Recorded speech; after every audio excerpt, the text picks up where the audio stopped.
રાજેશ્વર મહાદેવ મંદિરને 25 વર્ષ પૂર્ણ થતા ધાર્મિક કાર્યક્રમનું આયોજન થયું હતું।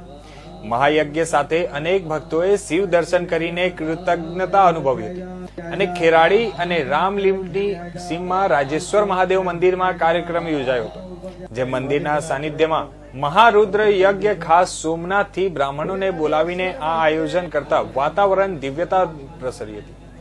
ધારાસભ્ય અને ગુજરાત સરકારના નાયબ મુખ્ય જગદીશભાઈ મકવાણા ઉપસ્થિત રહ્યા હતા। આ ધાર્મિક કાર્યક્રમનું આયોજન તાલુકા પંચાયતના પ્રમુખ બાબુલાલ પટેલ અને તેમના પરિવાર દ્વારા કરવામાં આવ્યું હતું।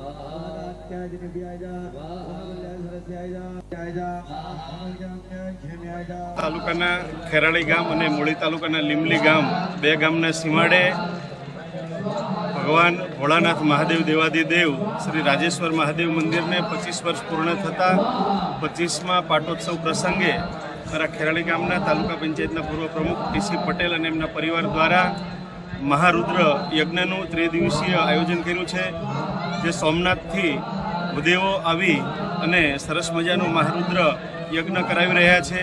એક પવિત્ર અને ધાર્મિક વાતાવરણનો મેળાવડો એ જોવા મળ્યો છે। આજે છેલ્લો દિવસ છે અને એમાં 3 ગામના લોકો ખેરાળી, લીમલી અને મુંજપર ત્રણેય ગામ ધુમાડા બંધ આશરે 8,000 કરતાં વધારે લોકો અહીંયા મહાપ્રસાદ લેવાના છે। હું પણ આજે આ મહારુદ્ર યજ્ઞના દર્શન કરી અને ભગવાન ભોળાનાથ રાજેશ્વર મહાદેવના દર્શન કરી ખૂબ જ ધન્યતા અનુભવું છું અને અમારા તાલુકા પંચાયતના પ્રમુખ બાબુલાલ પટેલ અને એમના પરિવારે સરસ મજાનું આયોજન કર્યું છે।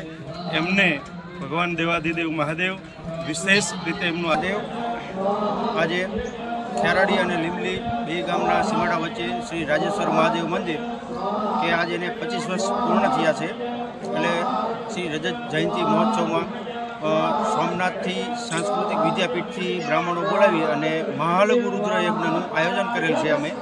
સતત અમે 1 મહિનાથી આ આયોજનમાં છીએ। એમાં ખેરાડીના, શેખપરના, મુંજપરના, લીમલીના અને તમામ સુરેન્દ્રનગરના સેવકગણનો એટલો બધો સાથ સહકાર છે અને આ યજ્ઞ